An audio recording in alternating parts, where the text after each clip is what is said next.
Hello and welcome to my latest PodFilm. Today I'm going to talk to you about three things affected by the coronavirus. The media and consumer rights, your potential holidays, and the travel industry and the people that work within it. When news of COVID-19 started to emerge from China, I deliberately didn't make any public comments about travel to this area or adjacent countries because of the quite apparent uncertainty. It was clear that this was going to become a major event. The question, of course, was whether the virus was going to be contained or indeed if it would spread. As indeed the virus started to spread, particularly into Europe, I witnessed travel blogger after travel blogger encouraging people to ignore the event and to take that trip to Venice or the ski slopes. I even saw one video from a blogger demonstrating that life was carrying on in Venice as normal, without regard, it seems, to the ever increasingly bleak picture from the Far East. There has been also travel advices offered on the radio, press and television, all of them only concentrated on one thing: travel insurance. They made no distinction between a package holiday and independent trips. In fact, they didn't even appear to be aware of the package holiday rights. By the 16th of February, I started to comment about the situation, trying as best as I could to be proportional. But as night follows day, the media picked up on the fact that I was here and had something to say about rights, and it was not just about travel insurance. What about package travel regulations? What about significant changes to holidays? What about consumers being able to cancel holidays in unavoidable and extraordinary circumstances? What about travel advisories? I could tell from my broadcast experiences the interviewers had clearly not been briefed by their producers as to the type of travel problems that existed. In fact, even though I've been on the airwaves, I'm still hearing and reading about the broadcaster's comfort blanket, travel insurance, and nothing else. But the straw that has broken the camel's back has been one article I read in a national newspaper offering a Q&A to its readers about their travel problems. The question was asked, can I get my money back for my package holiday if I can't go? It appears, without blinking, the journalist advised the consumer that their money was protected as they would have an ATOL certificate and therefore get their money back. Wrong, wrong, and wrong. And by the way, did I say wrong? For those in the media who don't know, the ATOL certificate acts as your financial protection should the travel company or airline financially fail. It was not designed, nor does it offer refunds for holidays that are simply cancelled. The only time it would kick in is if the company in question went into administration. Now that might eventually happen to some companies, but not just yet. So I say to media companies, be careful of the facts you put out and at the very least try to understand the world of travel and consumer rights. The simple rule is if you don't know or understand something, research the point or just ask. As for consumers, I do have something important to say to you. It's not going to be uttered by anyone else, so I may as well be the first. I'm trying to break this to you gently, but I'm conscious that we are all being bombarded with bad news right now. But I do want to talk to you about that holiday you may have booked for summer 2020. Given all that we know and how COVID-19 is going to progress, you should prepare yourself for the fact that you may not be going on your summer holiday. Now, I take no pleasure in saying this to you, but as the crisis escalates in Europe, and that includes the UK, we must take our lead from what happened in China as to what will happen here. It is now roughly 4 months since the first case was detected in China, and whilst that country appears to be coming out of the extreme measures imposed, we should, I think, logically accept that we too will experience a period of this length before we return to some semblance of normality. This means that at its very earliest, we may start to see the return of normal travel commercial activity around the end of June. on a personal level, I am earmarking the end of July as the period when I may be able to start travelling again. This issue is not just about what is happening here but elsewhere.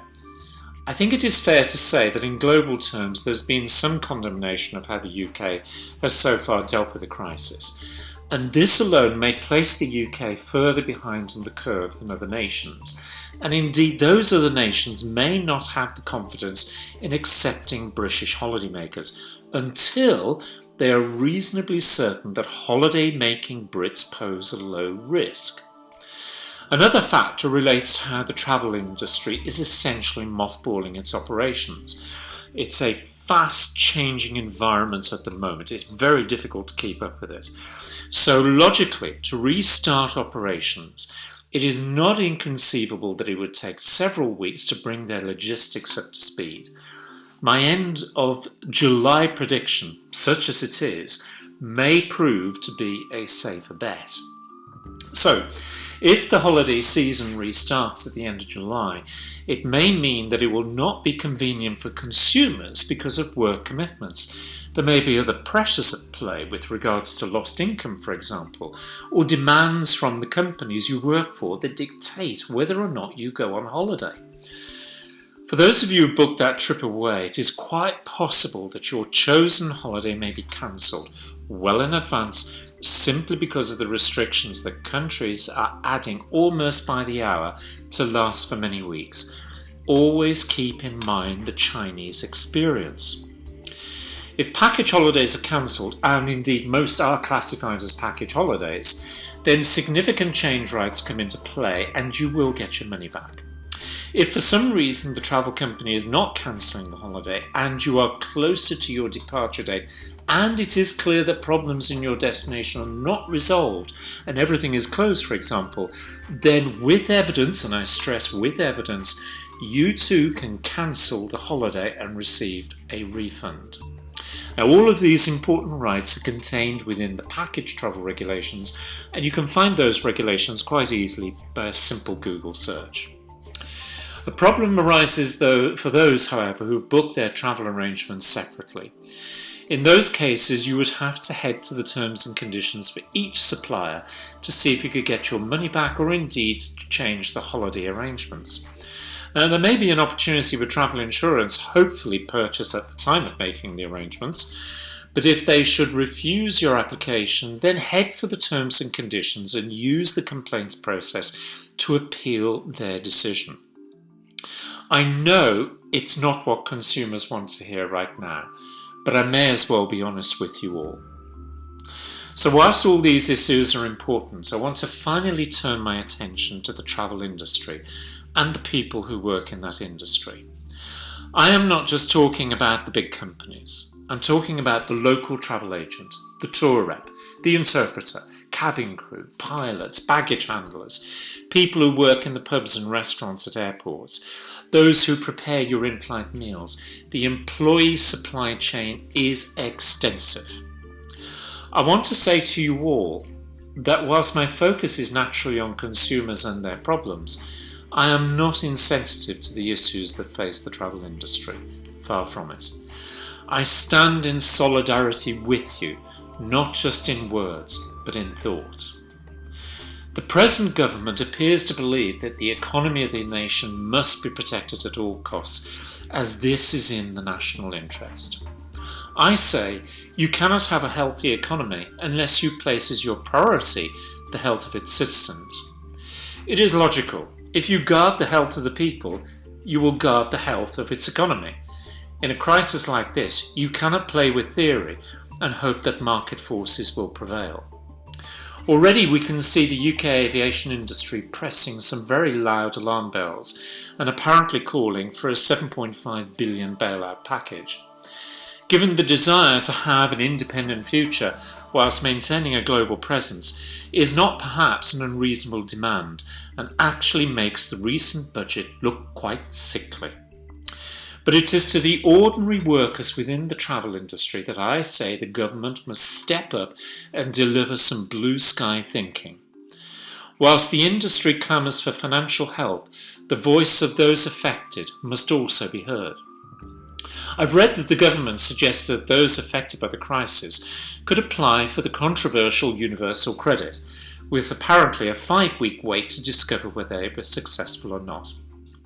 I say the government should stop dithering.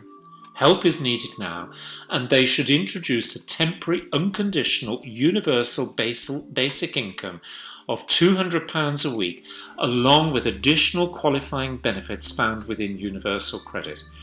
This should be introduced without delay, and certainly they should not be waiting for 5 weeks. The government should also take a leaf out of the book of the Western Australian government, whereby they have frozen all domestic costs for utilities and other services. Why could we not do the same here, with obvious support for those industries? With regards to banks and building societies and indeed landlords, they should all be encouraged to adopt the freezing of obligations, again with obvious support for those sectors from our government. The workers of the travel industry and indeed the industry itself needs this support. This is the time for government to demonstrate that it really has the best interests of its people at heart and not be lost in the nebula of theoretical models. Until the next time, please take care.